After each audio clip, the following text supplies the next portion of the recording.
Hey everybody, Melon here. Welcome back to another episode of the Melon Review. Today we're going to be talking about a couple things I missed in my reviews of the Vancer Groove and the Vancer Thrash because the web-based software was not out at the time of those reviews, so I wasn't able to do some accurate comparisons about the 4K, 2K polling rate and the battery consumption and the overall experience on the web-based software. So in today's video we're just going to cover a couple things I did miss in those reviews. Now the web-based software here for the Vancer mice is only available on Chrome-based browsers, so this is only going to be usable on Microsoft Edge and Google Chrome. You may be able to get away with it on some Chromium browsers, but your results may vary. If you want the best results, I would stick with Chrome or Edge. Now in terms of how the software is overall, the software is actually pretty good overall. Basically what happens is you open it up and you just get thrown into this big splash screen here, which has a bunch of options what you can do to the mouse, like angle snapping, ripple control, change your LOD, enable disable motion sync, adjust your debounce settings, sleep timer, polling rate, profiles, of which there are 3 on this. There is also a tab here for key binding. Now this is a little weird because traditionally on other mouse software you click on the buttons you want to change, but you don't click on them here. You actually have to find the corresponding drop down menu here,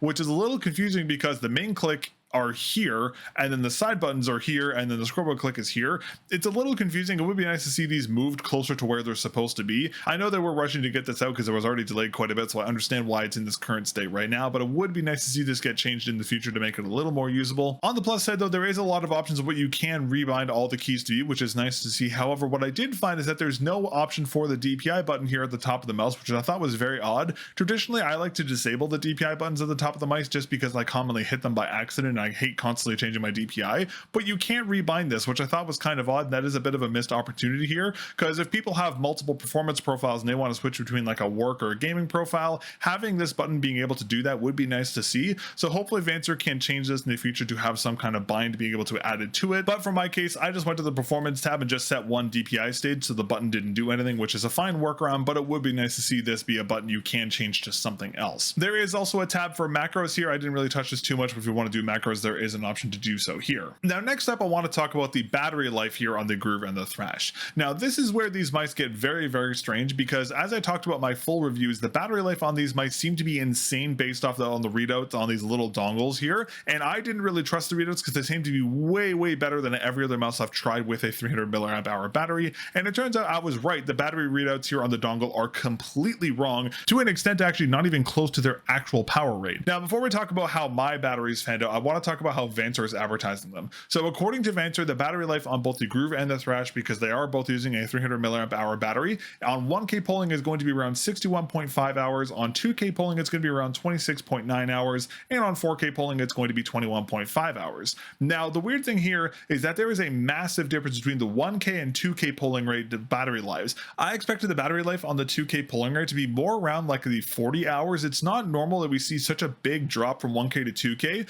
From 1K to 4K there's oftentimes a pretty big drop. Like 20 hours is expected on 4K, at least from my experience, but 26 hours on 2K is very low. So I'm not really sure what's going on with that. There may be some optimizations that are missing there, but at least that's what Vancer is advertising the battery life as. Now unfortunately, as of recording this video, there is still no 8K option on these mice, even though Vancer said that we're going to be 8K versions down the line. I assumed that this was going to be coming with the web-based software, but it is still not released. Maybe in the future they're going to be adding it, but based off of these battery life estimates, the 8K is going to last maybe 10 hours if you're lucky. So I'll cover that in a future video if there is anything noteworthy about that. Now from my experience, at least on 1K polling it, you're looking at an average around 54.95 hours, which is lower than the advertised battery life. From my experience on the Groove and the Thrash, I was getting around 55 hours give or take on each unit on 1K polling rate. On 2K polling I was only getting around 15-16 hours, which was very low for 2K polling. I don't know why it's so low, but again there was just this really big drop off between the 1 and the 2K polling rate, which I don't see on any other mice. So that is a very odd thing to see here. Again, maybe some optimizations are due for that in the future,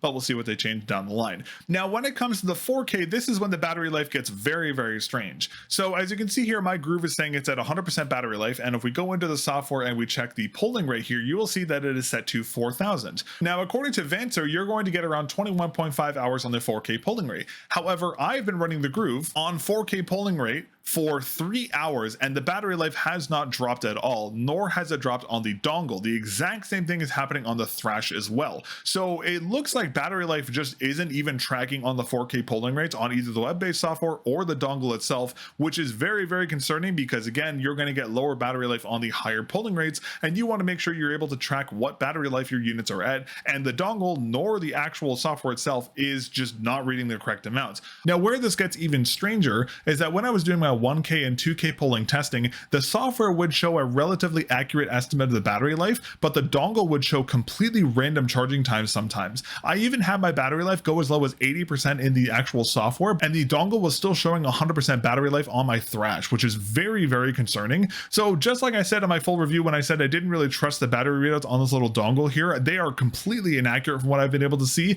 Even restarting the mouse, turning a mouse back on and off, reinitializing the dongle doesn't actually change the tracked amount. It just stays the same, which is really weird. So again, the web-based software will show something completely different. Your battery could be at 20%, but oftentimes the dongle will show like 100 to 80%. It won't really show the accurate battery life, which is very, very concerning. And that is something that 100% needs to be fixed in future versions of the software. Because again, the entire point of having this little dongle here, one of the biggest benefits of that is actually be able to see your battery life very, very easily. And the fact that it's not even showing the remotely correct information is a very, very big problem. And that is something Vancer needs to address as soon as possible. But overall, the battery life is similar to the ones that Vancer advertised. Again, Vancer most likely had auto sleep on for their battery testing estimates. I had turned it off for mine, so my estimates are going to be on the lower scale. But of course, that will depend on your use case here on the Groove and the Thrash. But overall, in terms of the web-based software, I do like the web-based software. It is nice and easy to use. I definitely think they do need to adjust this key binding page though to make it a little bit easier to adjust these buttons, just because it can be kind of confusing.